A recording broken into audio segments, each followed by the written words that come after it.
Hey,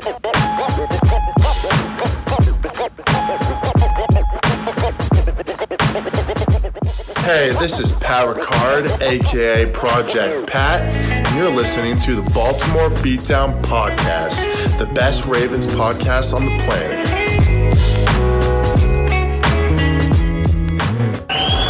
It's pretty incredible.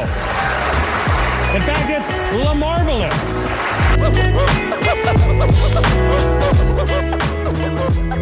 Thank you, guys.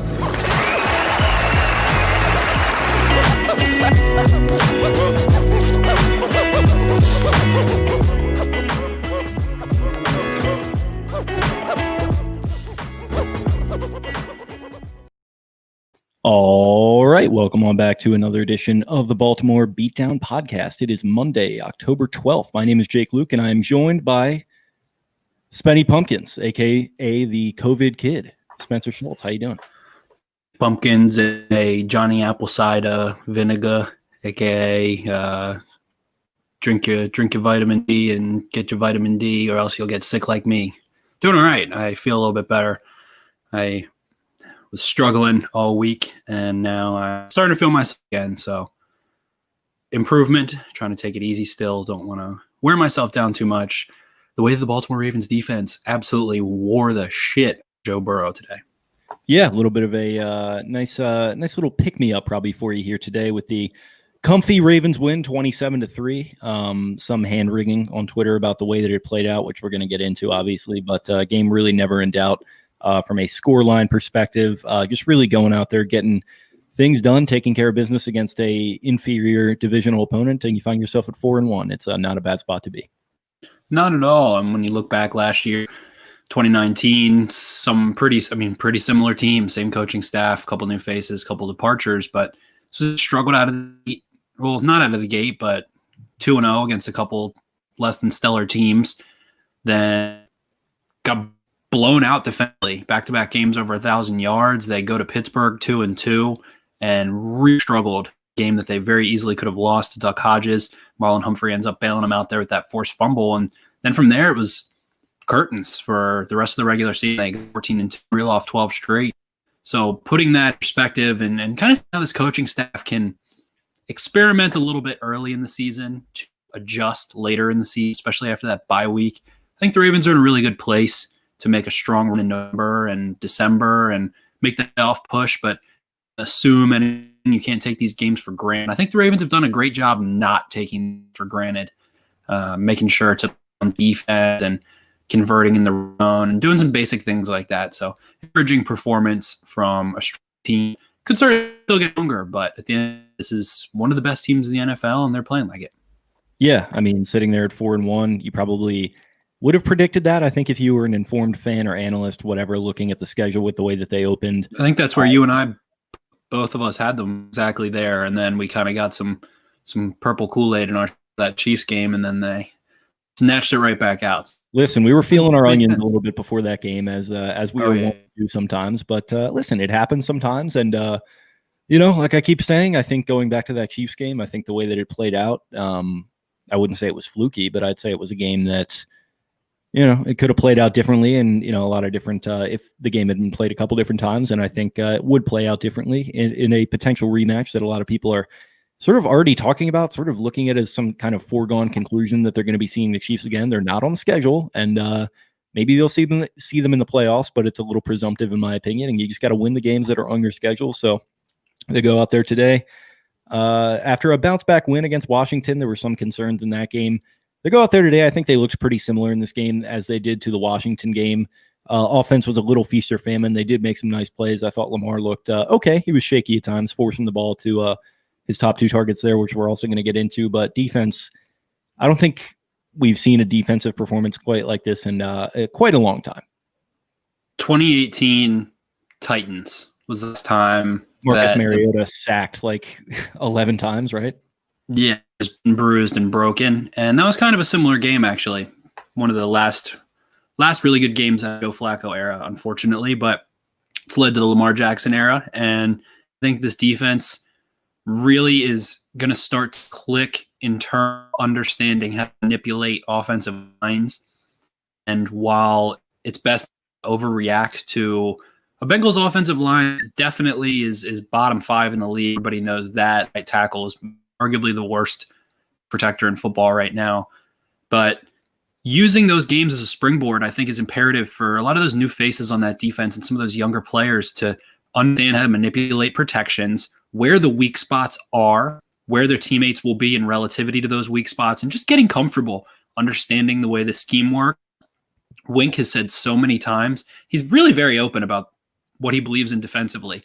And he said so many times, I want them to basically be the master of destiny on defense, able to communicate, make changes, adjust on their own, be smart football players and versatile guys that can blitz, that can cover, that can make plays in the game and blow up some blocks. So having these games against a team like the Bengals, one had a pretty good offense, sharp offense at times over the last couple of games leading into this Ravens game, was really a good thing for this defense. I think it will be moving forward, get them in the right place. They've been stout against the run all year. The pass rush has kind of been good, but disappeared in that game and not been until today. And now you see the Ravens set an NFL record with the most different backs recording a sack in a game, 5 different defensive backs record a sack. And that's a testament to the things that Wink talks about everyone being able to blitz. Is everyone off the bus has to be a blitz.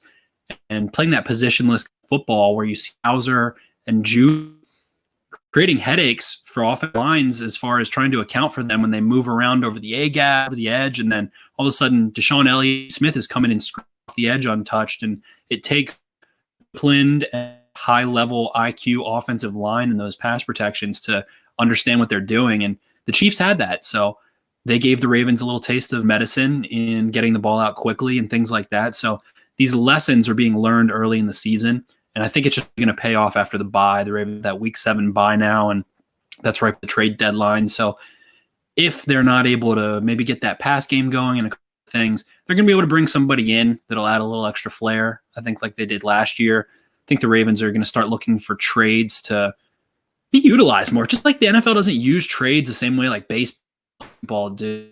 And football is a weird sport because you don't play games. It takes a lot of time to practice.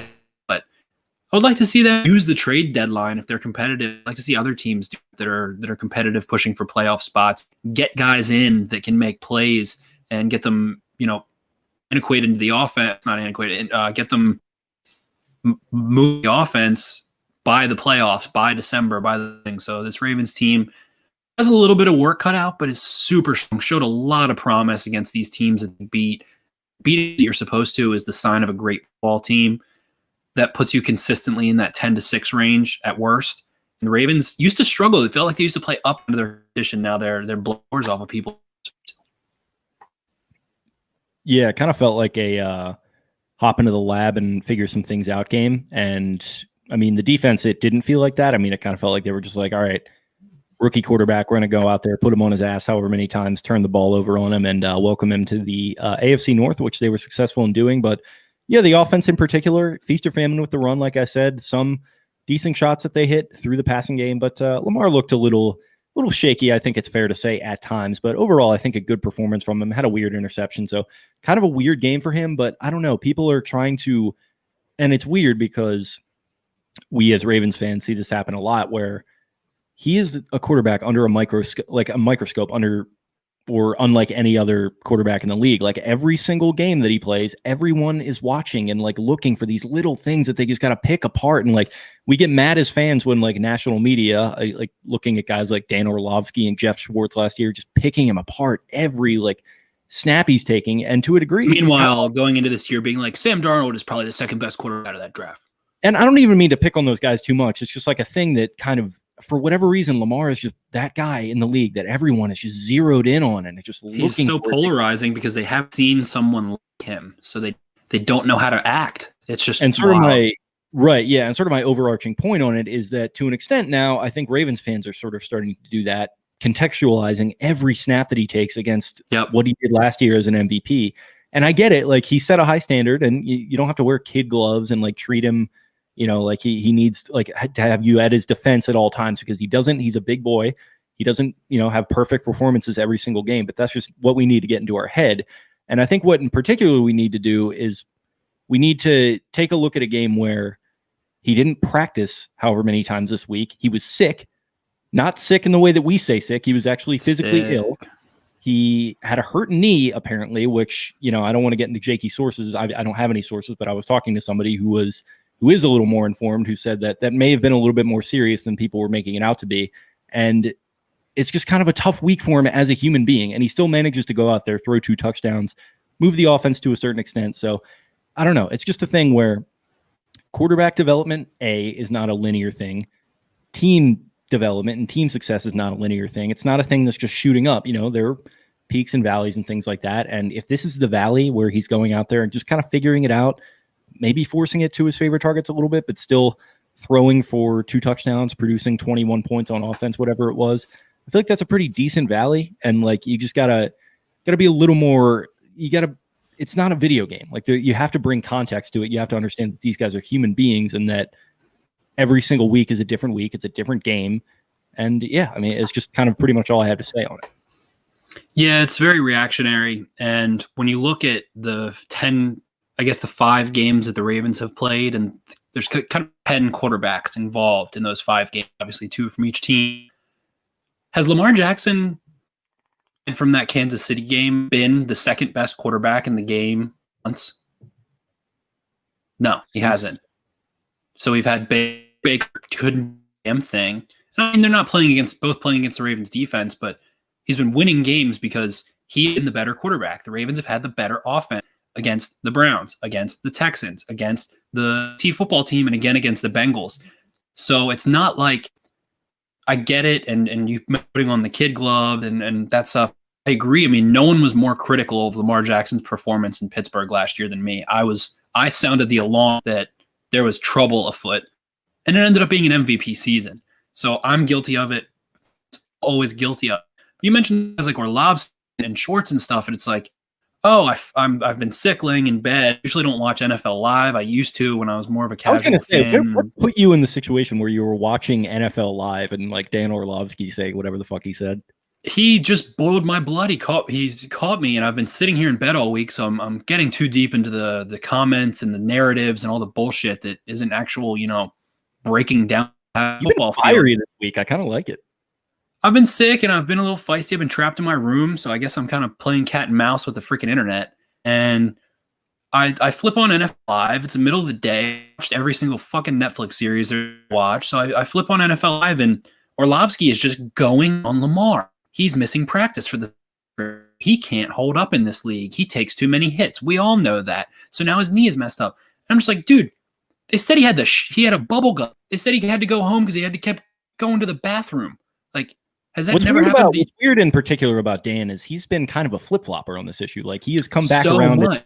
He's come back around and said, yep, I was wrong about Lamar. The guy's great. And then like he'll say this kind of stuff. And it's just like, dude, like, why not just relax a little bit and say like, yeah, this guy is like a young developing quarterback and it's fine. Like, I get that it's like, it's ESPN and he has to do his takes and he's a talented guy, to his credit. Like, when he actually puts on the film and does breakdowns and stuff, like, he knows what the fuck he's talking about. Of course, he's an NFL quarterback, a high level college quarterback, but it's just that ticky tacky stuff. And it's a microcosm. I don't even call it a microcosm. I'm using that word too much lately, but it's a good word, isn't it?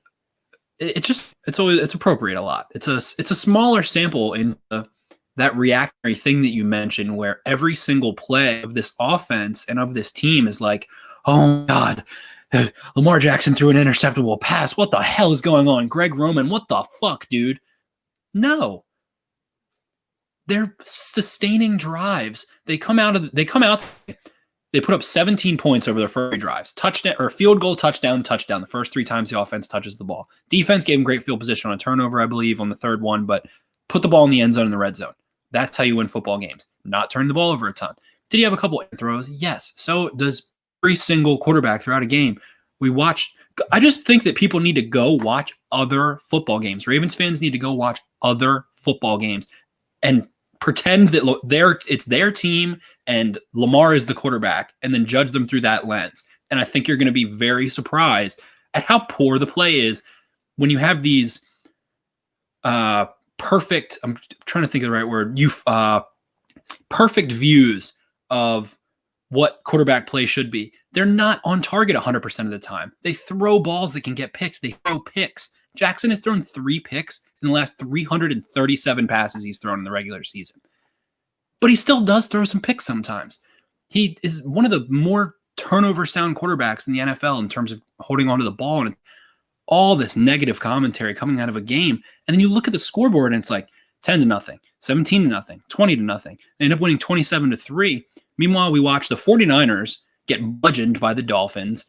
Both of those teams are 2-3. The Jags and the Texans play this shit show of a game where the Texans end up prevailing. Like the Cowboys lose their quarterback and are in a shootout with the Giants who can't do a damn thing right.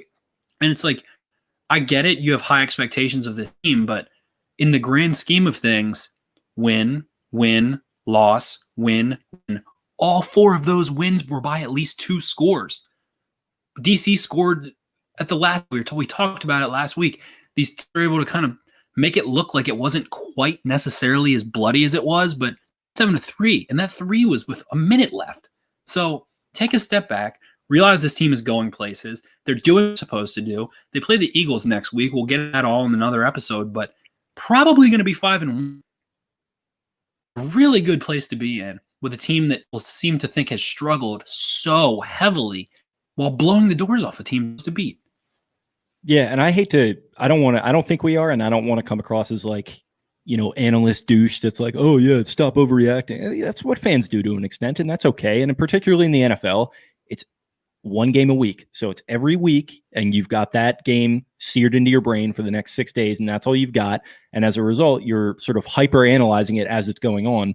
And that makes sense. I mean, I get it to a certain extent. I'm just telling anyone who's listening that's concerned that you don't have to create these meta problems out of these minor things that are happening on the field. The NFL is a week-to-week league. And I forget where I saw this. I think it might have even been after the Chiefs loss. Somebody said that, like people were talking about how they could learn things from that game. And somebody said, well, respectfully, like they shouldn't have to be learning this year. They came into this year as, a Super Bowl favorite, and they're supposed to have already figured it out. It's like, what the fuck? How do you come to that conclusion? Like, look at the Patriots in 2018. Nothing was working for them. Not until the end of the season when they're, limping into the playoffs. And I think they peaked at the right time late in the year. They peak at the right time. They get into the playoffs. They had been doing this weird, like, passing offense with, like, hobbled Gronk, and, like, Edelman was maybe in the picture, but he wasn't good. They just start running the piss out of the football with Sony Michel and whoever else. And they end up winning the Super Bowl just by completely changing on the fly heading into the playoffs. And I'm not even saying that's what's going to happen necessarily. The Ravens in 12, when they won the Super Bowl, they've understatement. They were wheelchaired into the playoffs after losing ass backwards. Yeah. 5 of 7 or 6 of whatever the hell it was. Yeah. Bryant McKinney in at left tackle is and Jim Caldwell becoming offensive coordinator won them a Super Bowl. So anything can happen. And in the context of that, like what we're saying is, those were teams that were really, really struggling. This is a team that just won its last 2 games by 2 scores and just won 27-3 today on the heels of a historic defensive performance and a quarterback throwing 2 touchdowns and moving the ball, generally pretty well. So let's maybe just all calm down a little bit. And this is the second week in a row that I'm saying let's all calm down a little bit. I mean it this time. If you guys don't, I'm gonna get mad. I'm gonna start spraying the block. Jakey Knuckles is not the person you want to meet. Yeah, see, Jakey Knuckles. See, the left one is Dr. Noisewater, and the right one, that's that's James West. You play your cards right, you're just going to get to meet the whole crew tonight there. See? Exactly. So we'll get into, we did some mail forums and stuff, kind of. It's a weird episode-ish in that way. We're just kind of floating in the nebula, we like to say, through it. But let's briefly... Probably a good way to format these recap shows, because we really have no format. So I think just... Right, and there's only so much we can break down. We watch a game like fans and then whatever for a couple hours after the game. But think about the 5 games that the Ravens have played. And, of course, there are problems. So while we do want to spew positivity and all that stuff, we'll try and keep it very light and positive in the second half when we get these questions. But thinking of problems that have been through the 5 games, here's what I've got. Lamar Jackson has been a little antsy in the pocket. We saw that last year too. He hasn't had the elite, perfect pockets he often last year. He's had good protection for the most part. If you look on literally any website that does data and analytics, he's had time to throw the ball. He's had some clean pockets. He's gotten a little bit of pressure. Some of that is self-inflicted. He has been a little jumpy in the pocket. That's been concerning. It feels like there's not a third horse in the game to Andrews, who gets completely blanketed every game and usually is able to make spectacular plays somehow. And then Hollywood Brown. And Hollywood Brown is a twitchy, tiny jitterbug receiver that matchup problems, but he's not the dominant dude that's going to, go break 3 tackles and crush a team after the catch like that. He had some yards after the catch the last 2 weeks. Very happy with that. Overall, I think the offense is strong. They've been throwing the ball a lot. Might not be a bad thing, though, come playoff time. Defensively, the blitzing shit didn't work against the Chiefs. Been dominant as a run defense. The coverage has been pretty good. They've had pretty minimal bullet assignments considering Tavon Young out again, Earl Thomas gone. So I think they're there. So in the grand scheme of things, the special teams has played very well. Tucker misses a 61-yarder, but is sharp as hell as usual. Special teams has been on point. Some good from Duvernay. Prochet hasn't fucked anything up. Little Lancey in the pocket. Against better teams, we'd like to see them maybe blitz a little tiny bit less or press while they blitz and make the quarterback have to hold the ball against those blitzes. Other than that, this team's been rolling, man. They've been scoring points. They're putting up 20 points. They're on pace they've scored 20 plus in 28 consecutive games now. That is tied for the second longest such streak in NFL history, with a quarterback that started that streak as a 21-year-old and is now 23 years old. The offense is scoring enough points to win. The defense is the best units in the league. They're really top 10, probably 5-7 defense on any given Sunday.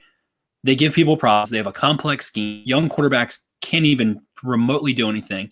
So there's a couple problems, but when you go compare that to, let's say, another really good team, the Seahawks, they're allowing 400 yards a game passing. They aren't shut anyone.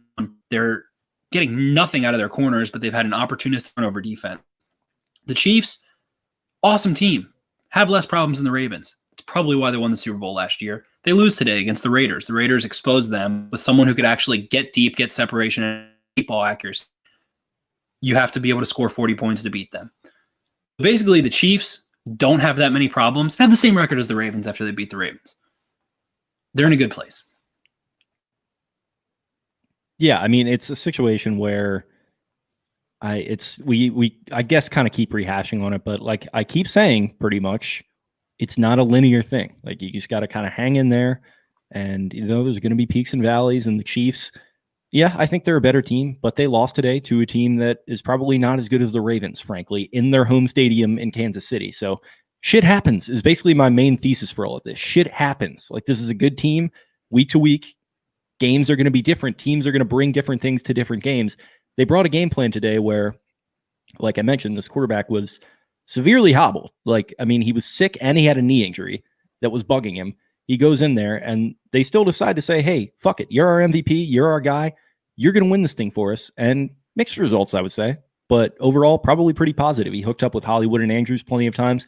People have concerns about that third horse. That is a concern. I'll acknowledge that for sure.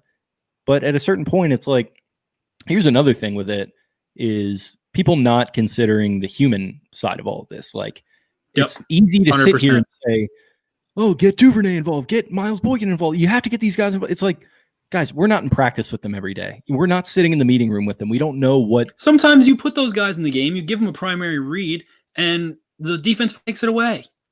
Yeah, there's for another sure. team. You play against another team. Yeah, and I mean, it's just one of the things where if you're not in the meeting room with them every day, you don't know what Lamar's relationship with Miles Boykin is, who he could not look on less of the same page with over the last couple of weeks.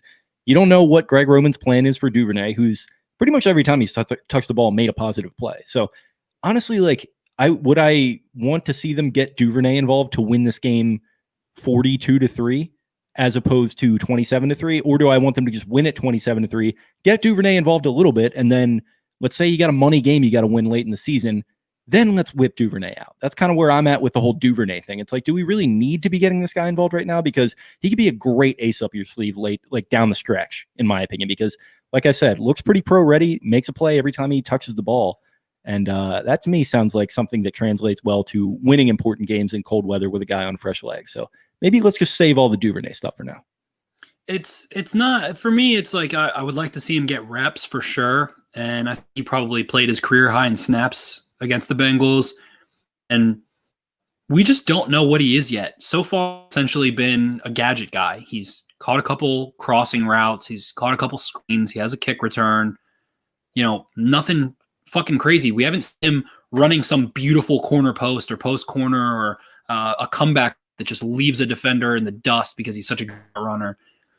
So it's okay. Duvernay might be an X factor. He might be a solid player, an efficient receiver you can count on, good, all that stuff. Do we know that he is or isn't that yet? No, but we're starting to kind of pretend like he is and making some huge mistake by not making the offense feature him as like a guy. I agree with you. Ease him in, get him going, use him when you need to, but you talk about being able to win this game 42-3 or 27-3. And let's say the Ravens, maybe Lamar Jackson is, his knee is bothering him a little bit, so they don't run a ton of the read and stuff. They did call a power read, and he got a nice, easy, 12-yard gain. I think I got back on some weird holding call on pass or something. But they do all that stuff. They run Gus Edwards 15 times. They give J.K. Dobbins 9 carries. Mark Ingram gets 10 carries. Jackson runs a couple of those power reads, those veers, and bust one 30 yards. They win 42-3. What did we learn about them? Nothing. What did Greg Roman learn about his personnel? Nothing. So when you're up 17-0, 20-0, 27-0, work on the things that you're unsure about. Work on the thing. The Bengals defense or the Bengals offense was completely overwhelmed almost every single snap. On 2/3 of snaps, they had no clue what they were looking at. They got nothing going, getting hit, turning the ball, or losing yards. So Roman comes out and threw the ball, gets receivers involved, starts trying to see what this passing offense is. And I think it was so important to do that. I'm not sure if that's what the intention was. It's impossible to say that, but I'm it. That way they can kind of assess Boykin. They can assess where Willie Snead's at. They know kind of what they have in Hollywood, a pretty good receiver, not maybe the alpha type receiver, DeAndre Hopkins, DK Metcalf, explosive after the catch, dominant kind of guy, but they've got Andrew to know what he is. So let's see what these other guys can do. I wish they would have worked Prochet in a little bit more. And maybe you do want Dobbins to see some more touches and stuff. So, he gets his pro legs under him or whatever. But Dobbins in particular, I have a take on that. That is a guy, save that guy's legs, because that guy makes plays as well. He's another dude like Duvernay, maybe even more to an extent. I think if you need juice heading down the stretch and you've just got this second round rookie sitting there with not much tread on the tires, that's a perfect situation to me. So for the people that are healthy as hell. Yeah. For the people that are hand wringing about Dobbins not getting involved, I am not on board with that at all. Keep that guy on the shelf for as long as you need to. That's a good point. And it feels maybe Ingram isn't going to next year. They kind of have an easy out there to save some money. So, love the guy, his personality. He's going a little bit today for the first time. Made a couple plays there to really get the run game going. Yeah, it started, you see that energy, you see him mouthing off and stuff, and he's one of those guys that needs to do that, it feels like, to going, but I agree with that. Keep guys fresh, keep these guys fresh, have closers, have guys you use in the second season, and you can have this team that goes through the course of a season with a plan from game 0, game 1 to game 16 into the playoffs, where you start as something with a plan, like a movie reaching a climax in the plot and achieving something that you intended to do when you set out to start the season. So is that what's happening? We don't know. We're not there yet. Maybe the Ravens just throw the ball 40 times a game for no reason every single week forward, and then we'll start to criticize them and start to react the way that other people have. But again, I learned more about this offense today because they had the benefit of playing with a monster lead behind a great defense performance than I would if they ran the ball 45 times, 95 yards, touchdowns. I think they could have done closer to be. They could have dominated the game a little bit more, those things. And so I think that's what's giving people this antsy feeling about the offense. But let's think about 2020. No minicamp. Rookies aren't in the facility until July. Limited training camp, preseason, no scrimmages, against other teams, nothing. 4-1. Doing pretty good. Beating teams they're supposed to beat. Not playing down to the level of competition with a lot to improve on. That's the big takeaway 5 weeks through this. They're doing COVID year. you have to give them a lot of respect for that. And hopefully, like I said, there's a plan. You seem to be really subscribing to the logic of like, use Duvernay a little bit here and there, use Dobbins a little bit here and there, then bust them out down the stretch. That could be awesome. That could be absolutely awesome. I can definitely subscribe to that same logic. Let's see what they have planned when they play Indy, when they play Pittsburgh, when they play the Titans, some of these tougher games. If they continue to really make any moves, they don't acquire a receiver, we'll get into that kind of discussion. Maybe they should, maybe there's different guys you can look at, what have you. But doing this in 2 months and they end up, 7-5, like what the hell? Time to really sound the alarm. That's time to panic. It doesn't feel like they're headed in that direction, considering what happened last year and how similar this last year are, with this year being an improvement so far. I'm not seeing any alarm. There are a couple areas where they need to improve, but we know they need to improve because they spent time on the field applying the passing game on offense. It sent people into this panic, but what do you do when you're blowing a team out? Like, think about it like a high school team. When you see these ridiculous high scores, you're up 55-9. I'm sure my buddy Anthony Ronaldo, the offensive boys, we might have him on the show sometime this season to check in with him, get some Maryland high school sports landscape stuff. But I guarantee if he's up 50-0, he wants to win 70-0, but he also would prefer to learn about his younger guys, about guys that don't have a ton of experience, get them in the game, test them, assess them. So that way, when you're not blowing someone out, you know who you can fucking rely on or not. So I think this is a good thing in the end, and we'll get into the listener questions and everything. But just, there's no reason to sound any sort of crazy alarms. It's a wild year. The Ravens have navigated it very well. They had a situation with Earl Thomas that was really like probably the shit show of the NFL season, to be honest. Sneaky, yeah. People don't talk about it like that right now, but yes, because of COVID, thankfully. Yeah, that kind of dug that under. The defense survived that and is not letting up points to anyone besides the fucking Chiefs. So, got to be pretty happy to be a Ravens fan. Imagine if you were born in North Central Florida and your dad just happened to be a really big Chiefs fan. You might be pretty envious of the people that get to root for the Ravens because they were born in this or have ties to this area, or the way that people become fans of teams. Take a look back, watch some other football teams. They all have problems. The ones that only have a few problems do really well, and that feels like the Baltimore Ravens in 2020. And to some of those points, I think I got two here. The first is that, like, the whole thing about, like, how I keep bringing up how people are looking at it just from this meta angle of, like, oh, what are they doing here? What are they doing? Why don't they run the ball? Why don't they do this? It's like, it's kind of hard sometimes, man. Like, this is these are real people. It's not a computer sitting there. It's Greg Roman sitting there up in his booth. What do I do on this play to succeed? They run the play. What do I do on this play to succeed? Run the play. What do I do on this play to succeed? Run the play.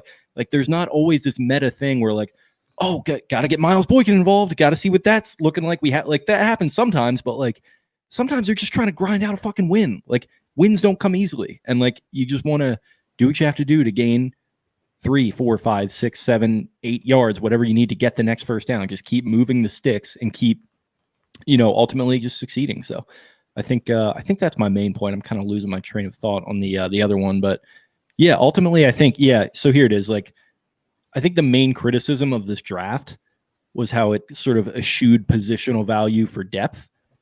And so I think for a season like this, like, we're not, with the way that I'm sort of subscribing to, dude, that was a really, really sick stomach growl, but there's a tiny rumble. Yeah. That, kind of like Lamar there.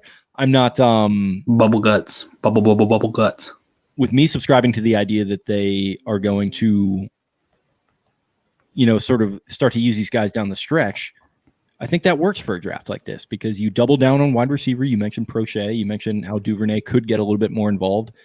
I think, like, that's probably, for me, the approach I would prefer than, like, sit there in the second round, just keep your one pick and take, like, Denzel Mims, who, not for nothing, hasn't even really played for the Jets, I don't think, yet. So, like, I don't know. I just don't see, like, why there always has to be this meta thing, like, oh, they drafted guys to be, and I don't mean to act like it's because people want to prove that they're hip, they have the insight, they know why they could have done better. Yeah, right. And I don't want to, it's that classic Barstool sport. It's like the name of Barstool Sports, because people sit on a fucking stool at a bar and talk like they're the GM and act like it's so fucking easy and yada yada while they're having a beer.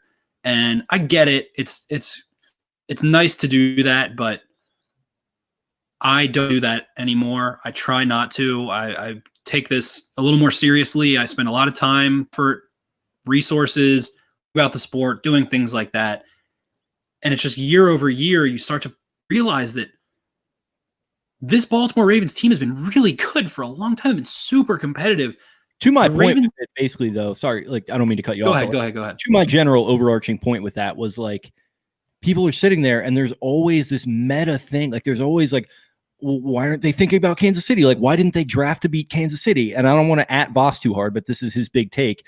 And for me, it's like, I don't know, man. Like, maybe they just had a draft board and they just went into the draft and they just stuck with it. And they weren't worried about Kansas City, and they weren't worried about, oh, we have to beat X team and why do we have to worry about them. That's a poverty franchise mindset right there. That is the brother, sister, cousin of drafting for need, which this franchise does not do. And that's the reason why they're successful. So it might be frustrating after a 27-3 win. I get that that's really hard to have to go through as a fan, but maybe like we overthink some of this shit a little bit too much. And we're a smart fan base and a lot of smart people, but I think the sort of double-edged sword of that is overthinking to a certain extent. So that's sort of my overall take on it. Right, and getting into the value position stuff, whatever. I mean, at this point, how many rookies are making a bigger impact than Patrick Queen, who has, not been some amazing cover linebacker yet, but that's very rare for a rookie, but is stripping the ball, flying to the football, making tackles, stuff runs, forcing fumbles, making these high impact plays. His teammates seem to freaking love him. And the Ravens got him at number 27. So it's like 28. Andrew Thomas, 88, pardon me, left tackle, 4th overall pick, number 1 offensive tackle on the board. You can roast me on that one. Really struggling. They would have had to trade up to get someone like CeeDee Lamb. They would have if he fell another like pick or two. But you can't rely on rookies to be the defining players on your team. They have to be like complementary pieces unless you're picking in the top 10 and it's a guys you want to build around. So in the grand scheme of things, we see Dobbins contributing. He looks good. That's something to be happy about. That's James Lynch, a guy that I freaking loved, and they probably should remember James Lynch making plays for the Vikings. But these rookies are contributing. Duvernay, kick return for a touchdown. Prochet, a good punt returner. Dobbins, helping out for sure. Queen, good player. Like, all these rookies making a strong contribution. Terry getting Phillips on the field. Matabuke rotating in today. Like, Broderick Harrison on the field. Terry Phillips has not played stellar, but he's been starting and, part of a team that went 3-1 while he was on the football field. So, well, but you can't rely on these guys to be the ones carrying the team when you have super aspirations. They just have cherry on top, and it's hard to get those cherries when you're at the back of the first round every single year because you're a good football team. So it's like a good problem to have. Like, oh, we have to pick late because we're good, so we have to find these really solid players, despite the fact that there aren't a ton left that we had super high on our board. So again, it's not as easy as it appears. That's why they make a lot of money. It's big money business. The GM makes a lot of money, the coaches, the players, the owners, revenue, people love it, all that crap. Take it easy. Ravens are 4-1. Good stuff. Heading into Philly next week. But let's get into the questions now, where we've got a therapeutic session of basically Ravens Twitter us on edge and making us feel a little bit attacked. So let's get down to the brass tacks. Those listener questions. We appreciate you guys. We have comments in here we'll get as well. So we'll those at some as well too, and try and get out of here without making it too crazy. You starting on IG or am I starting on Twitter? I got IG. I'll pull them up. Let's see. Cool. Give me 1 second. There we go. All right, we've a lot of the usual. There's a lot of questions pouring in. Doing a mailbag after a game is an explosive idea. Maybe we'll start doing that more. Steers us as we did go on a. I think that's going to be the format.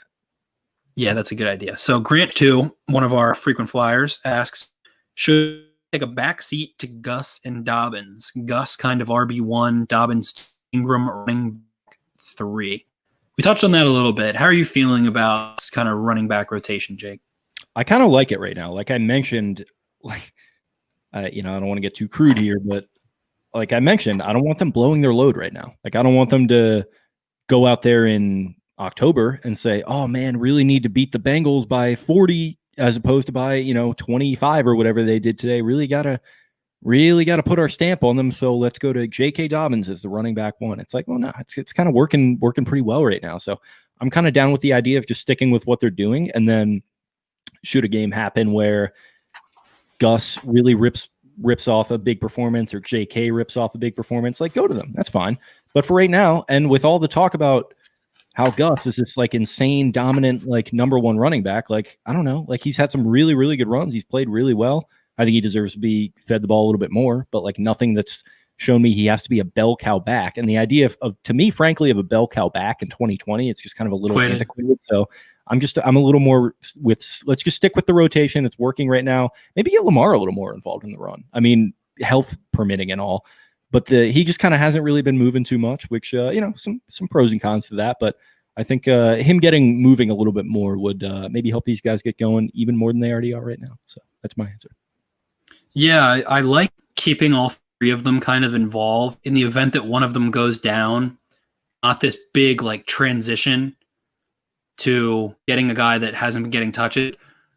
I like kind of rotating them in the first half a little bit more, and then maybe leaning on the one that emerges as the quote unquote hot hand in the second half. That's just like some philosophical bullcrap that doesn't have any statistical backing to actually make a good take. But I think that watch The Big Short to get that explained to you. Yeah. That's Big Short's a good movie. I actually might watch that after we get off here. But yeah, I think these backs are all proven effective. I think Ingram has kind of struggled. I mentioned on social media, he was dead last in the NFL in rushing yards under expectation as opposed to over expectation. He was losing 0.76 yards per carry as to where Next Gen Stats thinks he should have been. But we saw him get going today. We saw a little juice start to flow. And we see Dobbins with a huge carry. But like you mentioned, I like that idea that you mentioned, Jake, where you keep him a little bit of a mystery and maybe you have a couple plays tucked in your pocket that you pull up in November, December, and maybe they don't even have those plays installed yet, and they kind of think of them as they go. That tends to happen. You add wrinkles to your playbook throughout the year. But I like that there's three guys involved. I like that if someone misses time, there's not a big transition. With a fourth guy, by the way, who's just sitting there with like great athletic ability. And showed some promise, had some really strong runs last year, ran through contact, another speed demon, able to get to the side. So it's like they're probably going to have a 3-back rotation again next year if they hold on to Edwards, maybe not. But Hill, yeah. There's even a fourth guy, and it's a good problem to have. They have too many good running backs. It's not that they don't have enough good ones. It's a good problem, something that coaches like to have. Moving on, Githens Mazer, another frequent flyer. P. Queen, ultimate fantasy pickup this week. What is the ceiling for this defense over the next 3 or 4 games? Well, I think Philly is starting to get their footing a little bit, but they still turn the ball over a lot. They still don't have the consistent receivers. You saw Travis Fulgham, however you say his name, I'm sorry, go off today. He's the Fulcrum from Blacklist. Go off today. And they have, Dallas Goedert on the IR. Their offensive line's pretty beat up, so that feels like it's going to be another pretty tough game for Wentz, whose mechanics have been poor. I've watched a lot of Eagles games for work, and not great, Bob. But I think this defense can kind of start to peak as they head into the second half of the season, especially after that bye week. And they feel really fucking good, man. They don't blow assignments a ton. They're confusing the hell out of opposing quarterbacks and offensive coordinators. The coverage has been good. Tackling has been pretty good. The pass rush has looked better than what people were making it out to be a couple weeks ago when they really struggled against the Chiefs. But I think that they're finding their footing, and this is a defense that I'm sure we're going to wait. If you wake up tomorrow and put on Good Morning Football, they're probably going to be like, holy crap, this Ravens defense can win a Super Bowl. They're that good. They have that many players on it, and they should, because they're the most expensive defense in the NFL, the most expensive secondary in the NFL. This team kind of built itself to rely on that defense, forcing turnovers, and they've been doing it, man. The fact that they're forcing turnovers consistently and like multiple per game is so encouraging, whereas this defense kind of was really solid last year, but didn't make teams cough the ball up quite as much. And we're seeing that evolve this year. So I think this defense's ceiling is the best in football, among the top 3 to 5 for sure. Next 4 games, you got Stinky Carson and the Eagles. It feels like you mentioned, they were finding their footing a little bit today. Got Jalen Hurts in the mix. He had a nice completion. Not really intimidated by their offense, though. So I think the defense, they're going to have their hands a little bit more full, but they're going to be able to take advantage, I think. Steelers, that's a tough one. I mean, that's going to be a tough game, no doubt. I don't think the Steelers are as good as their record says, but I think they're probably pretty close to par with the Ravens as of right now as a complete team. Chase Claypool absolutely going off, so he's going to be a guy to keep an eye on in that one. Colts today, man. It feels like they're a quarterback away, which is funny because they went out and get Phillip Rivers. But they had two big no-goes today, Leonard and Costanzo, their left tackle, who's quietly very fucking good. But go on. Yeah. Costanzo is a beast as well. But yeah, I mean, Colts, that's in Indy, so it's probably going to be a little bit tougher on defense, but Phillip Rivers not getting it done for me so far. And then the Pats. I mean, it all depends on if Cam is going to be back. I fully expect him to be by that point, so that's going to be a tough one. But it's probably their toughest game, yeah. Probably their toughest game will be the Patriots. Absolutely, and it's in Baltimore, and that'll be a fun one. I think that's going to be probably your big test for the defense over that 4-game stretch. I like that response. Let's move on. LL Cool JC. Do you guys see the Ravens going to get another wide receiver? And JM92, Justin Matabuke, good looking out there today.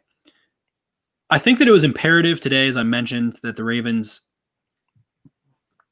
put those receivers on the field, threw the ball around against a defense that's okay, but not great, and really be able to assess those younger guys and those guys that basically aren't Hollywood or Snead, that are kind of more known commodities, and say, what do we have here? Well, where do these guys excel? Where do they struggle? Are their struggles so severe that we need to get one? I feel like the answer is yes, because this is my ultimate reason why they need to trade for a receiver. Hollywood Brown does a really good job protecting himself. That kind of goes hand in hand with him not maybe being the most aggressive, like fight for the first down guy of all time, but he's a tiny dude, so I completely understand it. They knew that when they drafted him. Anyway, if he misses 5 games, this passing offense is completely and utterly fucked. He is the one that Jackson trusts in key situations on third down alongside Andrews. If Andrews misses time, that would be a devastating blow to this offense. So I think they basically have to go get a guy like a Golden Tate, or, I mean, the dream scenario would be someone like Kenny Galladay on a struggling team who's really good and isn't signed to a contract extension yet or something, but they have to either find what Duvernay and Prochet are very quickly and probably still get a receiver that's a veteran, Golden Tate, Sterling Shepard, someone from the Panthers, I don't know, someone from a struggling team, whatever. Some of these guys someone are tough who's not washed. Yeah, some of these guys are, if you want to get a guy who's not washed, they're going to be tough contract-wise. I saw Jamison Crowder getting thrown around a little bit. I think he's on like a $10 million cap hit this year, which is going to be tough. Well, it'll be, but if they do it around the trade deadline, then if it's mostly salary, that'll be reduced because he's been getting game checks. At this point, he has 11/16 of his contract to go to be paid, so it'll take some of the smoke off of that. Okay. Plus, if they need to borrow a couple million from Marcus Peters' contract, that's sitting there. They can convert some of his salary into a bonus and free up a couple more cap dollars if they need this year. They have the 6th most cap money as things sit heading towards 2021. So you figure maybe Ronnie Stanley gets a franchise. Who knows about Judon? But they've got a little bit of money to play around with. Of course, they do have contracts 2 years, 3 years from now that they're going to need to pay. But I think that it would be unwise of them not to bring in a veteran that could stable presence in the event that Andrews or Brown go down. So it's tough. It's hard to predict that kind of stuff. Maybe we're a little bit too keen on that because of the Peters and all the commotion last year, but it just feels like that's kind of Eric DeCosta's MO, where the value is really good. So we'll see what they do. Move on. CJ2KH. What has Marlowe done to get into this defensive player of the year looking form? How do you feel about Marlowe? How do I feel about him just in general? Yeah. He's come a long way. So I bandied it. Yeah, I mean, you mentioned him coming a long way. I hated that draft pick at the time. I fucking hated it. Like I would, and did it make you get really mad? Yeah, admittedly, I was. That's a sweet flannel, by the way. Thanks, man. Vans. I admittedly was one of those guys. I was plugged in on the draft, but like I wasn't watching guys individually, and like I just kind of went with what the experts said, and everyone was like, "Oh, this guy can't play the ball in the air. He's physical. Maybe Jimmy Smith is his ceiling, whatever." And I was like, "All right, like whatever." They didn't need a cornerback. I was pretty mad about it. Ever since the guy has stepped on a football field, I have loved they played the Browns in game 1 that year, I believe, and he just looked like an absolute stud. He hasn't stopped since. And I threw this out on Twitter today, and we got a question about it from, I think, Jameson, who's a longtime listener. is he on pace for the Mount Rushmore? Because I think he probably is at this point. I mean, I as you just saw me go speechless and heard me kind of freaking blow raspberry, whatever I just did. Yes, because what can you say about him? Like, what is the argument as to why? And of course, he hasn't won a Super Bowl yet or anything, but He needs to do that. Of course, you can't leave him off of it, I think is the best way to put it. You can't leave Marlowe off of the Mount Rushmore if he continues this for another like 5 years, 4 years. Right. For me, it's invariably Reed, Suggs, and Ogden are the invariable three. And then the last two that you can kind of swap. I go Flacco. I tend towards him. If anyone wants to say Suggs, that's fine with me. Those are the two that you can kind of swap out. Marlon can, I think, cement a legacy bigger than Flacco or Suggs. He has the potential to be like a Charles Woodson, I want to say, in terms of just career from start to finish, being a really high impact defensive player that Woodson probably, is going to pick off more balls or better ball skills maybe a little bit, but being a great tackler, being really smart, having a great mindset and attitude, great locker room guy, a bright, smiling, shining face. Great clothes, great cat, great attitude, hard worker. There's literally nothing not to like about Marlon Humphrey, and that's why he got $100 million. He plays with an aggressive, like literally Cobra Kai, straight out of Cobra Kai dojo, strike first, strike hard mentality. There is no hesitation for him to click and close on a screen. Plays like that. That's the stuff that really stands out to me. The outside run plays, or those kind of wishy-washy plays where the linemen can't find people to block and the DBs are kind of like, oh shit, these linemen are. Nope. Marlon just eats it immediately. That's my favorite part of his game. So I think that aggressive attitude. Plus, if you go back and watch that he had, it was like MMA. It was like a professional fighter. The way he wrapped around one side, made sure to tackle with the other arm, and then kind of switched with his offhand, and then just boom, Cobra Kai, strike first. Dude, it's also every other game. Like, it's every other game. It's like, forget not throwing at the guy. Why are you putting the football in the vicinity of the guy? Like, he's just going to strip it out. Go down around Humphrey. Like, don't let him tackle you. Do not let him get within a foot of you, because he's just going to go. You mentioned MMA. He's going to be in the gym with Rogan this offseason, like learning how to like eating elk meat, into headlocks and like doing DMT and shit and like punching footballs out. Like, it's Mike Tyson's Punch Out there with this guy. So Jeff Zrebrack, the GOAT, tweeted, Humphrey has forced 3 fumbles this year, 2 of which have been returned for a touchdown. Dating back to the start of last year, Humphrey has 4 picks, 5 forced fumbles, 3 fumble recoveries, and 2 defensive touchdowns. So 4 picks, 5 forced fumbles, 3 recoveries, 2 defensive touchdowns. That is 14 turnovers / touchdowns he's been involved in. That is crazy. Him and Marcus Peters generate so many turnovers. And it's just wild because he's not an interception machine the way that Peters is. He doesn't have those ball skills. He figured out how to use his strengths to create turnovers in a very unique way. And I just think that is like, I just think it's awesome. I just think it's really cool. He's the MVP of the Ravens right now, man. He's a superstar, bona fide superstar. Can't say enough about him. Exactly. Moving on. Is Humphrey a serious DPOY candidate? We'll just leave it at yes. Moving on. Lamar, 37 attempts, and it felt like, why did the Ravens divert from the run so hard today? I think, Jake, you kind of touched on the knee maybe a little bit. I hope that the reason is because they wanted to assess in a blowout what they kind of had going on with some of the basic passing concepts and guys hitting landmarks, getting them some game experience doing so as well. If it's not, and it's just like Roman's just calling shit, I don't know, then that's obviously very bad. Maybe I'm not seeing what everyone else is seeing, but like, where is this dominant run game that everyone's talking about? Like, they're not gaining 8 yards a clip. Like, they're doing fine. It's a little feast or famine though. Like, it's not what it was last year. So like, why is everyone just thinking that the secret ingredient to this offense getting going is just run the ball every play? Like, it's not working like it, like that. I think part of it is that power read, that veer where Lamar has the outside give and gets pullers where he can find a hole. They don't want to make him do that against the fucking Bengals when they know they're going to blow the doors off of him. They don't want him taking those hits. He has We mentioned knee. Who knows whether that's an actual concern or not, whatever, but why make these option runs that work so well? We've seen them work. They had a 35-yard gain against the Chiefs. Lamar has a insane Michael Vick-esque highlight last week that no one even cares about. Acts like he hasn't done anything on the ground all season. They're saving that for when they need it, and it kind of makes teams forget about it. Plus, we've heard them talk about guys running up to the line of scrimmage and really playing those outside runs really hard. So I think they're trying to force themselves to take advantage of guys doing that, and it just hasn't quite clicked yet. Yeah, it'll get there. It's fine. But it's just, for me, like, the thing is, everyone's like, oh, run the ball.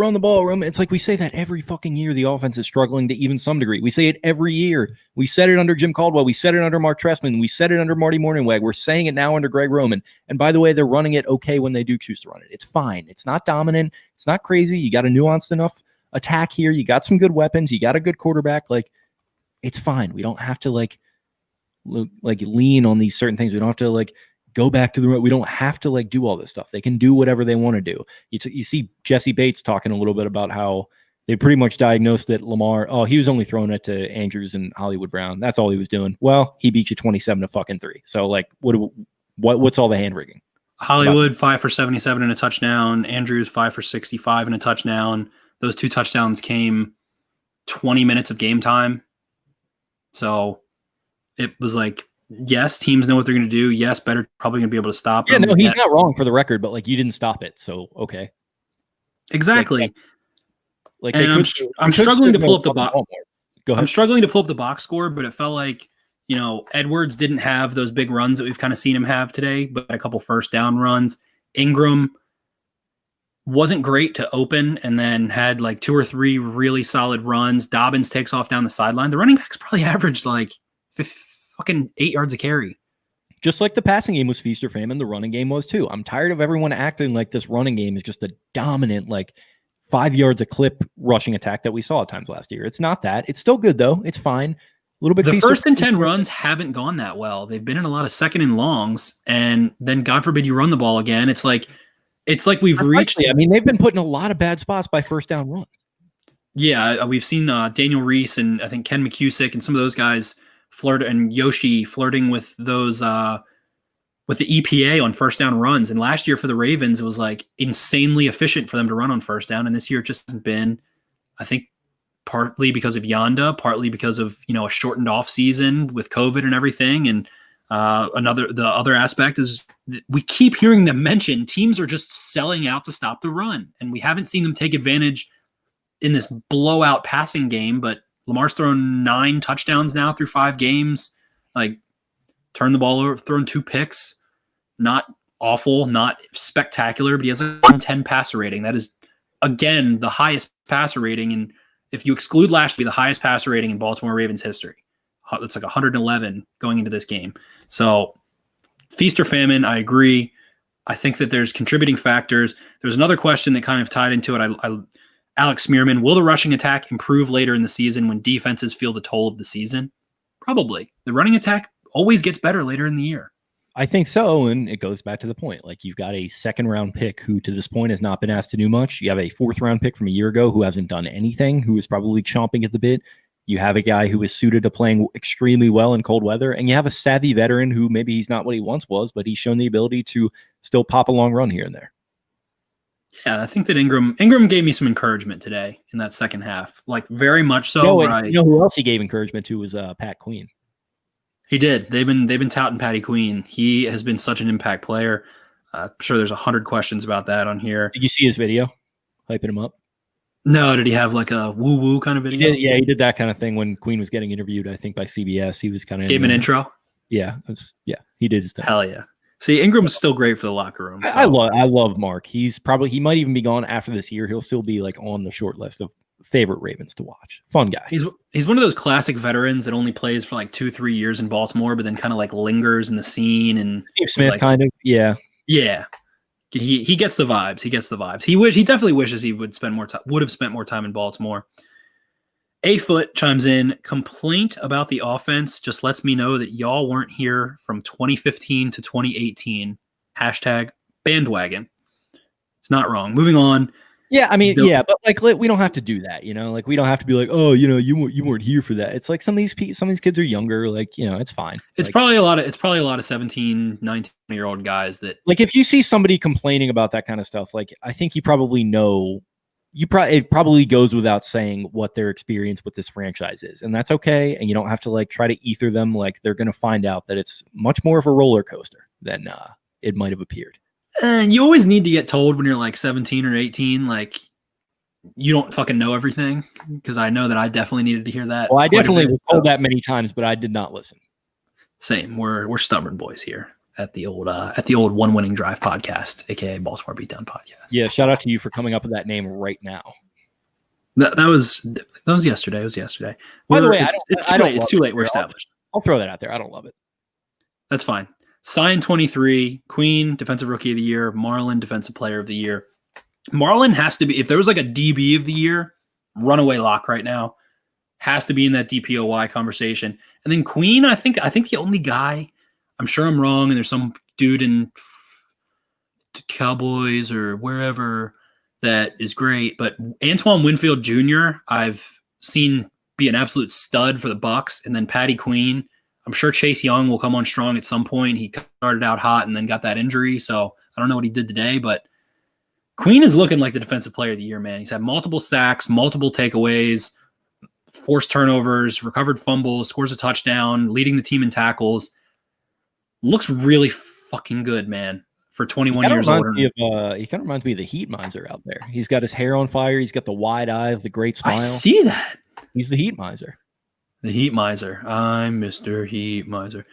Yes, I agree. ZJ Batman, more Marlowe talk. Let's go with that. It's very positive. Okay, so comparing Marlon to Tillman as far as forced fumbles, I get that. But does it even come close in coverage? Marlon. I guess he's trying to say that Marlon is a better cover option than old Tillman was. Yeah, he's also just so young. Like I was breaking down Charles Tillman tape. Like, he was a well-respected, kind of like. No, he was a good corner. I mean, I definitely know that. I don't know. Like I'm watching Marlon Humphrey week to week. I was not watching Charles Tillman week to week. Right. I think Charles Tillman accumulated like 44 forced fumbles in his career, if I'm not mistaken. Yeah. Now he's in like the CIA or something. Oh yeah, he is. I forgot about that. Or the FBI or something like that. Yeah, look that up. But I think that the combination for Marlon of being so young, being a first round pick, and coverage and takeaways, all those things, like it's just if he finishes the year the way that he started it, he's gonna start getting talk into like a pretty high stratosphere of DB play as far as like trajectory of the career. And if he does it again next year, we're talking about a gold jacket kind of guy, I think. Yeah, he's in the FBI. he just retired from football in 2018 after playing with the Panthers for a little while, and is now just a member of the FBI. So impressive guy, that Charles Tillman. He's probably like a lot to live up to. He's probably like in Gotham right now, like defeating some sort of soup from The Boys or something weird. Who knows? It's crazy. I can see it. He's like he's peanut punching like the duffel bag full of cash that they just robbed the bank with and like tackling the guy. Yes, exactly. And we got him, sir, on the radio. Block 1134. Ravens still don't have a pass rush. How many teams can you blitz your entire secondary against? I'm going to say 31 teams you can do that against. Maybe even yourself if you do it in practice. 30 teams. That's true. 30 teams. You got me there. Yeah. I think against the Chiefs, they just needed to press more and maybe like tone down the stunts more so than not blitz at all. I'm curious. I mean, of course, the Chargers have a great 4-man rush. I was going to say I'm curious what the Raiders did, but like Chiefs scored 32 points and almost won that game. Yeah, so here's how you beat the Chiefs. You score 40-plus points on the road, and you hold them to 30, like literally 32, and like an inch of them getting the ball back and like driving down on you, definitely getting the 2, definitely going to overtime, and definitely winning. That's how you beat the Chiefs. Seriously. And people look at the Chargers and the Raiders, but what is the thing that separates the Chargers from the Raiders when playing the Chiefs? Number one, the Chiefs kick the doors off of them. Number two, they're in the same division. It's hard to play divisional opponents. You play them twice a year. It's just tougher to beat them. They understand. Anthony Lynn, I think, is a fine coach. John Gruden, I have a ton of respect for as a coach. I think those are pretty decent teams. in that division. They're going to play the Chiefs tough at least some of the time. So that's my groundbreaking analysis there. Moving on, Mr. Joseph, do you see Duvernay overtaking Boykin? His reps have been ramping up. I don't think they're going to ask them to do the same thing, but I think we'll see Duvernay have games soon where he outsnaps Boykin, because Boykin is just like, I don't want to write him off all the way. He's still very young. He's made a few plays here and there, but there is a disconnect. Fine young man, very intelligent, very talented. There is just no chemistry with him and Lamar right now. I don't understand why that is. I'm sure they're very friendly. Like, I just don't get it. Like, they're just not on the same page in the same way that Andrews and Hollywood are. And as far as Boykin goes, like, we keep talking about how Hayden Hurst is a big loss. Well, you've got this 6'4", 230 guy with great athletic measurables who's good in space. Line him up at tight end. Like, get him open over the middle of the field. Let him do it that way, because this boundary shit is just not working. And it doesn't have to be like, he doesn't have to be like an inline tight end with his hand in the ground, training with the tight ends every day. But I mean, Andrews isn't even that. Right, exactly. That's very true. Just kind of bring him in tight and ask a little bit less of his routes and kind of get him. It seems like he's only confident when he runs routes that allow him to see Lamar and work with Lamar, like crossers and digs and those in-breaking routes and stuff. And when he's on the boundary and it's out-breaking stuff or like timing and anticipation routes, he just might as well be 5'3", 106 pounds and have never stepped on a football times. Like, he has looked very out of place in kind of being a professional boundary wide receiver at times. And that stretches back to last year too. There's just been something off on the timing, where the ball is headed. Like, today we see down in the red zone, Lamar seemed to change the play and like kind of rearrange the offense really quickly. It looked like it might have gone from a run call to a pass. Lamar changed it to a pass. I'm speculating here, but it's what it looked like. And Boykin just, like, he tries to lob Boykin a one-on-one ball, and Boykin just blocking 5 yards downfield for no reason. So not on the same page. It's just a microcosm ding. Microcosm again, of what's going on here. Like, they're just not on the same page. And I don't know. I think my brother was like, maybe get him involved in like different ways. And that's pretty much where I'm at with him. It's like this whole, where they're trying to make fetch happen with him on the outside. It's this boundary Bolden-esque receiver. He's not that. Get him, like you mentioned, not necessarily in line, but in that close sort of split slot thing, and just let him run over the middle of the field and see what happens. Just let him run. Let him run. Throw him some screens. Give him a reverse. Like, put the football in his hands the way that you're doing with Duvernay a couple times. See if you can get something kick-started. If not, he's going to have to take a back seat, and they're going to need to bring in someone. Otavio Molar, one of our very frequent flyers. Would you trade a second or third round pick for Kenny Golladay? Yes. I would trade a first round pick for him. I'm a little wary because they have to re-sign him if they do that.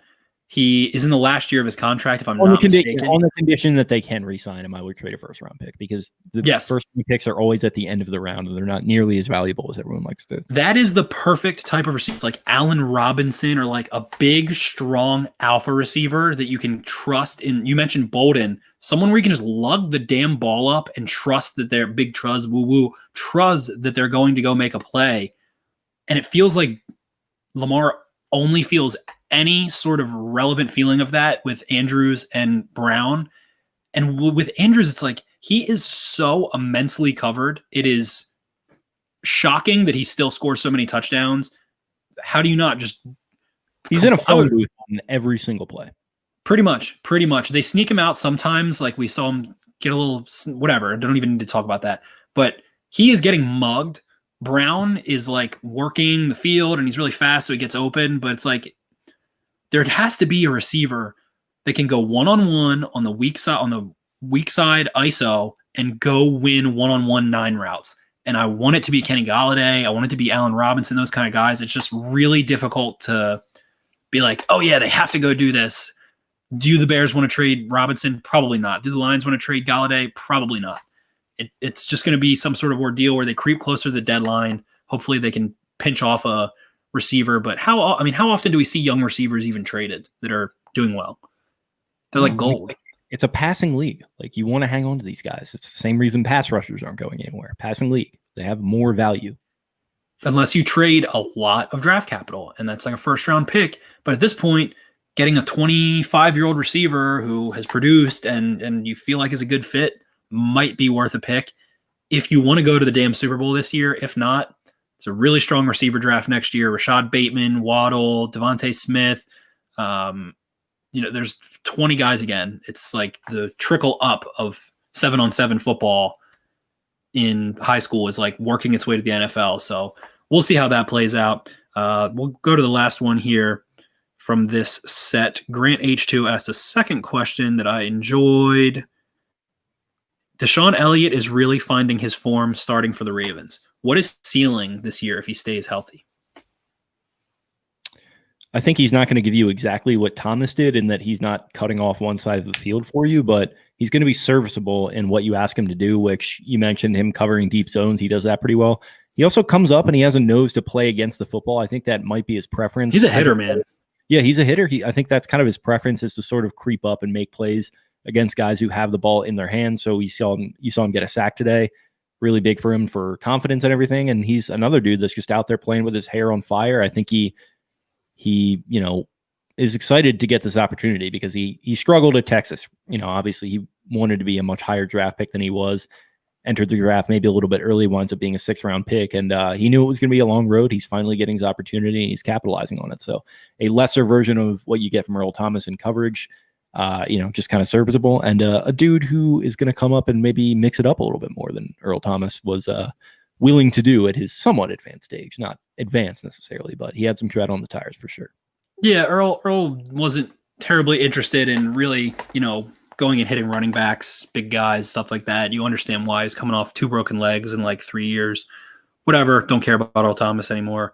But Elliott, all those things you mentioned, aside from what goes on the field, like you have to root for that dude so hard. You mentioned a late round pick that didn't quite make sense. He had 6 picks in his final year at Texas, was a big time playmaker, drops in the draft really far, comes in, works his ass off in the preseason. He looks like a stud in the preseason his rookie year, has that stupid forearm injury, works into the rotation again finally last year, tears his ACL, comes back from that. Thomas departs. He gets an opportunity. He's had multiple sacks this year. He's a hitter, as we mentioned. He hasn't really been getting like freaking toasted deep or anything. I don't think he's really had a chance to like go make a play on a ball deep or anything of that sort. We saw him try to recover when Marcus Peters blew a coverage, but yeah, it's just that whole secondary. And Peters, we saw blitzing today, getting a sack and a strip. Like at this point, they're kind of just becoming amoeba. Like rotate them on through somewhere. The guys are making plays. Be water, my friend. So yeah, that does it for this mailbag. Some good questions. Appreciate it. General sentiment, maybe they should get a receiver. Defense is awesome. Let's see what the passing game can do. Yep. So we can throw it into Twitter, and I'll try to keep it to ones that we or are unique to what we have not already talked about. So Zeej Batman, our guy, need a wide receiver. He parenthesizes Gallup. Yeah, I can see it. Boykin isn't getting it done. We touched on that. This offense won't be able to compete against more competitive teams if it plays how it played today. I think we touched on that. Every game is different. You never know what's going to happen. Also, great game by the D. Yes. Curious about your thoughts on the O-line. Seemed to be a lot of shuffling. What'd you take away from that today? I know we only saw the TV copy, but any takes on the O-line? I really like that they were getting Powers in there a little bit, getting Makari in there, getting some rotation going. It feels like that right guard spot is really up in the air still, as far as one of those 3 guys, including Phillips. They're kind of opening the competition back up a little bit, and it feels like in practice it's going to be, who's making the least mistakes, who's really standing out with the playbook and the concepts and shit like that. So I'm kind of excited. I like when there's a competition like that in the middle of the season where there's like 3 guys. It goes back to them figuring it out in a game like this, right? Like you got the opportunity to rotate some guys in and see what you got. So go for it. So let's hope that is a great point. That means they were experimenting in this game, especially in the second half, focusing on the passing offense because they don't feel as confident as the run game necessarily, rotating different guys to play offensive line. Like pretty much feels like they were scrimmaging the Bengals after it was 17-0. Like they started working around, and I like what Wink was probably like, "Hey, Greg, if you want to work on some shit, I'm gonna hold these sons of bitches down and take their lunch money and beat them upside the head, pillow sack full of bars of soap." Like they couldn't do on offense. The defense So, was the defense was the henchman that was holding the poor victim down, and the offense was the mob boss, just kind of going to work on him a little bit with a pool cue. a 1-2, 1-2. Yeah, so good stuff there. Rotating those guys. I saw Bradley Bozeman. One thing I was able to catch when they gave us an end zone replay, there was a stunt. The Bengals had a little bit of success with some blitzes. Lamar got kind of flustered when there was a free rusher when they brought 6 against 5 blockers. There was a stunt where I think Dunlap or Lawson might have looped inside, and Bozeman just didn't see it until it was too late. He probably should have seen that because stunting is a habit. Get like me. He hauled ass, absolutely hauled ass to recover and just barely punch into the shoulder, like lunging and diving, laying out, punching into the shoulder to push the defender past Lamar. Lamar stepped up and made a throw on 3rd down. I think Lamar was better on 3rd down passing than people kind of. He was money. I thought he was money. Especially in the first half. He went through 4 for 4 on the first touchdown drive on 3rd down, including a 3rd and goal strike to Mark Andrews. That touchdown to Andrews was filthy on both accounts. I tweeted that. Yeah, I actually just retweeted that out. Just the kind of the head and the pump fake as the rush is coming. He steps up and he just does that little arm angle whip thing where he just like puts it right where it needs to be. Andrews absolutely getting mobbed and he still brings it down. So as much as people want to lament the fact that he's maybe forcing it to Andrews a little bit, it is working. In these games at least. Yes, it is, and that was incredible ball placement. You saw him able to deal with that free rusher with a plan, and that's why it was kind of strange when he struggled with it so much later. But when he gets down in the red zone, his like pupils kind of dilate, and things are a little different for Jackson. But I was very encouraged by the offensive line, by Stanley. We saw him getting out and getting on some blocks. I think that the Bengals gave him a little bit of trouble with those blitzes, like I mentioned. We'll get into that and see what was going on. I know Cole Jackson's really excited to see what Ben Powers could do. I am too. So I think it'll be fun to go back and watch the tape. So we'll see. TBD. I think this unit has been a lot better than they've been given credit for, while obviously they definitely would prefer to have Marshall Yanda like they did last year, but Yanda had to go. It was his time. Coming across the wire now, Falcons fire coach Dan Quinn and GM Thomas Dimitroff following 0-5 start. I saw they fired Dimitroff. I didn't know that they fired him as well. That must be tough with those 3-piece suits out of the building now and the hipster glasses, but that's tough. And then Dan Quinn, obviously a Salisbury Seagull, just like the kid. So hopefully he lands on his feet. But he's going to be a hell of a defensive coordinator somewhere in like a year. If Wink Martindale gets a job this offseason, bring him on here. Sure. How did Pace? This is from Evan, who he says he ends this with, I don't know, man. I need to learn how to ask good questions. I think this is a good question. How did Pace factor into the way the Bengals game went? I was listening to the Bengals calls. I think he's located out in Indiana or something. I was listening to the Bengals call and they were lamenting the really quick Cincinnati drives. Can't help but think that was a part. Yeah, I think that's an astute observation. They were playing a little quick and a little frantic, which is going to happen with a young team sometimes. And they just got overwhelmed by the defense, who just kept them in front of them as a result. They just stomped on the Bengals offense. They had no explosive plays. Burrow was able to float a couple, decent passes to the sideline and move they had a couple first downs, like 10, 11, something like that. At one point they had 7 sacks, 7 punts, and 7 first downs, which is big time jackpot slot machine vibes. But it was a total beatdown. The Bengals did not have the ball in this game. They either were getting sacked or offense was on the bench. For sure. Ben Wax, frequent flyer. I don't know. Not mad at the performance at all. Neither am I.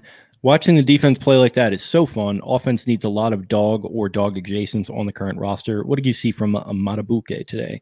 Offense, they got some dogs / dog adjacents. I thought Miles Boykin was dog adjacent, maybe being proven wrong on that. Duvernay, maybe though. So keep and J.K. Dobbins. So keep an eye on those guys. But what did you see from Justin Matabuke? I didn't see him out of place. I didn't see him making egregious errors. There was so much going on in the pass rush. I kind of struggled to really keep, except for the replays.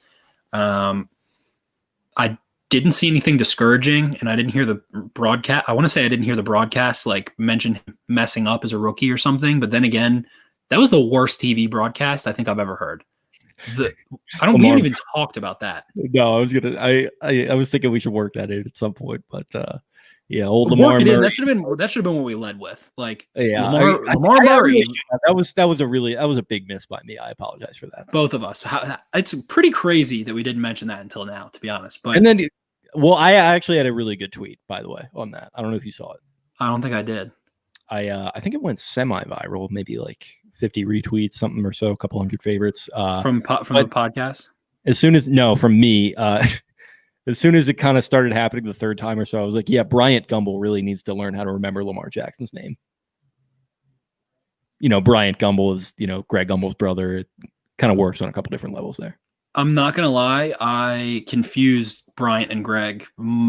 I think people were unironically started to say, what's going on with Bryant Gumbel today? And I was like, guys, like, it was a joke. Like, it's Greg Gumbel. Yeah. Brian is the shout out by the way to the old Family Guy skit, Gumbel to Gumbel, where they're like detectives. Oh my God. Private detectives working together. That was a good Family Guy cutaway. Family Guy is so incredible. Yeah, it was just that basically any time that they commented on like why a play didn't work or something on either side, it was just completely frivolous and erroneous to the point where it was like, did they eat THC gummies? Like, are they stoned out of their mind right now? What the fuck are they talking about? Rich Gannon was like, oh, Lamar Jackson basically was just, tuck it and run it at Louisville. Like, oh yeah, dude, he freaking sucks. Like, I was like, all right, dude, Rich Gannon, Tony, you're just mad Tony Siragusa literally broke your life in the AFC Championship in 2000. So fuck off. Sad. Yeah, okay. Got a couple more here. Yeah, nothing we haven't already covered except for this really sad hatchet job by Voss. How much better is Cook's arm compared to Trace Unitas? Which, I'm not even going to acknowledge that. Nobody throws a better spiral than Sammy Cook, except for maybe Joey Flacco. Sam Cook throws a tight spiral, but you know what they say about Trace McSorley? Find me a rap song on YouTube that extols the virtues of Sam Cook as a quarterback. I was about to say, Trace McSorley throws it on a dime, bro. Like he's not even trying. Just a kid from Briarwood, but Trace McSorley, let's see him suit up this season. I hope if there is a possibility for them to be a 14-2 team again and play a meaningless game and everyone flip out about it again, that would be so sick. Let's get Trace Unitas involved in the game plan. How TikTok would have to actually be shut down. Trump would be like, this is egregious. Too much Trace McSorley content. We're pulling the plug. Fuck you, China. Yeah, you were actually talking to me offline a little bit about how this whole COVID thing has revealed that you're actually not filled with DNA, you're filled with USA. So some good parallels there between you two that you were just mentioning. Hell yeah. But Trace, I wonder if Trace can punt. That's the real question. I want to see Trace and Sam Cook have a little squatty for that. Let's see, please. He is a little squatty for that. You're right. Let's see Trace and Sam Cook have a punt, pass, and kick competition. I would love to see that shit. Yeah, I'd Venmo 50. Okay, I like that. Pay-per-view. All right, get Tucker in there. Tucker will be the commentator, and then he'll just hit a couple dingers with. Well, he's gonna totally hijack it and start doing like his rapping and like opera. Opera. Yeah, Tucker should have been cast in Hamilton. That's like his forte. Yeah, I could see that. Like a singing rap. Maybe instead of going into the FBI, he'll like go to Broadway. Justin Tucker, future star of Hamilton in like 20. How many more years do we think Tucker's got here? What are we? 2020. He's in like year 8. Yeah, he's probably. I think he's 30 right now. Damn. Gotta think he plays until he's at least like 37, 38, probably like around that range. Kickers I think he makes it to like 40, honestly. I'd say he has a lot that he wants to do after football. So I think if the Ravens win like a 27, 28 Super Bowl, maybe a little bit of an early exit, but yeah, maybe he hangs around. Like some of these guys hang around until they're like Vinatieri. Cook is in year 15. Yeah, I mean Vinatieri is stayed around until he was like 44 with the Colts. So Andersons were in the 50s. Yeah, they were old as fuck. Yeah, Jason McMillan was around for a while. It depends on if he wins another ring, and I don't know like what he would have to do. We need Kyle on for this, but what he would have to do record wise to basically just make it not even a conversation between him and Vinatieri, because I think as players it's not, but he doesn't quite have the resume. You can't touch Vinatieri's like playoff records and stuff. Yeah, like he's not going to win 4 Super Bowls, but I think if he gets at least one more, likely 2, then you can probably give the nod to Tucker. Hell yeah. Sounds like we're concluding with this. Let's run through some quick comments before we get out of here from the stream. A lot of Ravens fans overreacting to this game, but the Ravens didn't get rolling until week 6 or 7, kind of what we said. He said, that was J. Will 501 said, people are spoiled from last year. Tend to agree there. Tanner McCormick, hey guys, glad I could catch another stream. Keep up the good work. Wondering what your opinions, what Wink should do against Mahomes defensively next time. I think they should still blitz, but I think it should be 0 blitzes, cover 1 blitzes, press the living shit out of them. Don't do it all the time. Tone it down a little bit, less stunts, and strap up, play football. The blitzing, even when it worked, they got 40 pressures on Mahomes in 2018. Like Judon had 10, Smith had like 7. They hit him. I think they had 11 hits and 3 sacks, hit him 14 times then. Didn't work. Like, didn't work. I think the question is actually more so what should Roman do against the Chiefs next time than what should Wink do. They're going to have to outscore them. They're going to have to, the offense has to have a great day to beat the Chiefs. Moving on. I did want to quickly throw something in. I saw a tweet that made me laugh. Patrick Mahomes runs like he has an invisible beer in his hand that he's trying not to spill, and I can't get that out of my head. Yeah, he like doesn't move his like an elbow or something weird. Yeah, he never spills a drop. Pause. No, that's another thing he does perfectly. He perfectly can like he probably fills up water in the middle of the night to the exact brim of the glass, and then just like cups it overhand and just like walks to bed and like nobody drinks water as good as I do. My dad, I'd be drinking water so good from the time I was like 7. Like he used to take me to he would actually take me to the Blue Jays like dugout, and I would just like I would be able to fill up water and be perfectly, and then they would be like, "Wow, Patrick, like you're so good at that." So amazing. You're the greatest thing since sliced bread, and nobody talks about you that way except for everyone. So Brittany, if you ruin, have a chip on your shoulder. 1, 2, 3, 4 times Brittany has spilled water. I'm fucking tired of this clown. Matt Eckert made Burrow look like Sanchez. It was a sad scene for Burrow. He had the after Queen hit him, he was kind of trying to hide a limp. It looked like a little bit. I was expecting a much bigger game from their offense. Well, we haven't even touched on that, but Patrick Queen gave Joe Burrow a back shot. Pause.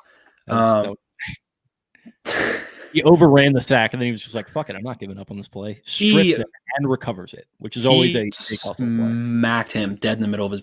I think one of the only things that Rich Gannon said right, because he knows Tony Siragusa ruining his life, he said that Burrow's going to feel like he got hit by a truck and have trouble walking the next couple of days from what the Ravens D did to him. Pause. Fire Roman. Fuck off. Matt Eckert. Again, loved that Hollywood had the return at the end. Hollywood did have that return at the end. He kind of had some juice going. He had like a 35-yard return. I thought he was going to run it back for a second. Yeah, Matt Eckert just kind of balled out by himself in the comments. 100% a game that showed our defense finding the L. Yes, sir. Elliott made plays. Queen was named. Queen was really, impact plays. Just need him to get consistent in the second half, and it'll be awesome. Is Matt Judon hurting on track with the offsides bullshit? He did get got once. I think the second one, him and Chuck both jumped, and it looked like there was actually a false start, but it was like fourth quarter, 27-0. So who cares? He also perfectly timed a jump where he should have had Burrow, and Burrow just miraculously gets away. So there's another near miss on a sack that nobody wants to talk about. They just want to talk about the fact that his sack stat line isn't stellar. We can all just relax. If you look at Duke Mayweather, the O-line guru, he like went on a fucking tirade about people trying to say that like basically the defensive lineman shouldn't try to jump the snap. And he went on a Spencer rant saying 80% of sacks then are because they jump the snap properly. Like if JJ Watt never tried to jump a snap, he would have like 5 career sacks. You have to win off of the snap to win without like a coverage sack. It's either a coverage sack or the probably perfectly timed the snap. Finally, Mr. Hassan says, let's trade for Julio Jones. I love Hassan. He's in the comments every week saying this. Julio Jones time? Sure. I mean, they fired their GM. They're probably like, what the fuck are we going to do with this 31-year-old? Problem is that I think he's due too much money.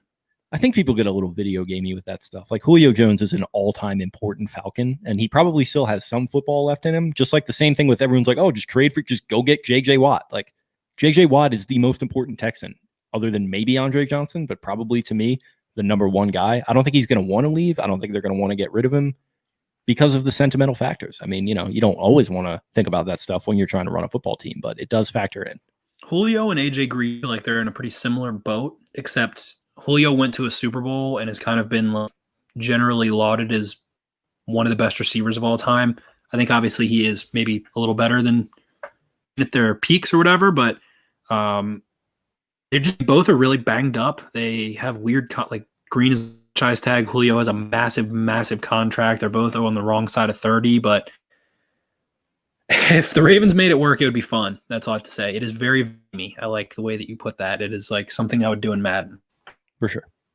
Yeah. So I think that sums it up. We're right around the 90-minute mark, one of our longer episodes, considering this one was kind of willy-nilly. This was a fun one. I enjoyed it. A little therapeutic there for you and I at first. And I feel a lot more now. We had some fun. There was a lot of fun takeaways from this game. Again, the fact that the Ravens fought their entire starting secondary get a sack. Wild game. Forced 3 fumbles, had a pick there, 3 turnovers forced. Dominant defensive performance. A lot of fun. Appreciate getting on with you, Jake, tonight, and chopping it up. This was a fun one. Appreciate you joining me, coming out of your little COVID fog here that has caused you to miss the. Was it just the one episode? Yeah, I think I recorded last week after the DC game, and you got them with Kyle and Vaz. So you only had the one miss there during the getting sick through the global pandemic. So I have to give you a lot of credit for really getting back to it.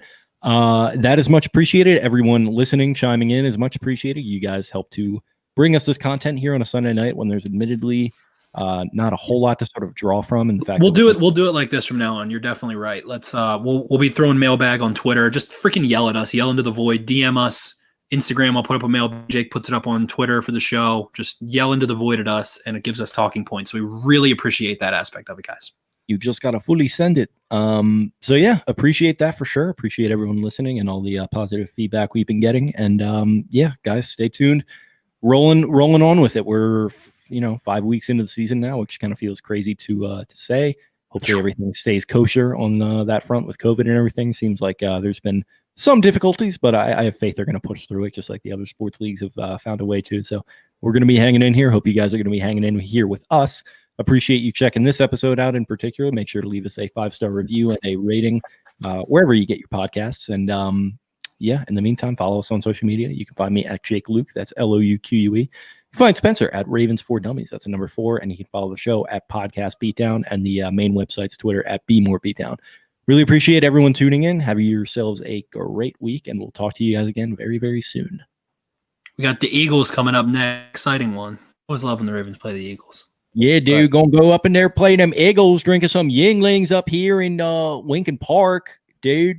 Battle of freaking birds. Carson. I wish we had Lamar Jackson. Fucking Carson got that stinky Carson out there making them froze. It's literally just a Baltimore accent, which is great. Pretty much, yeah. Philly and Baltimore are very similar cities, even like the row home aspect of like South Philly. They look very similar, yeah.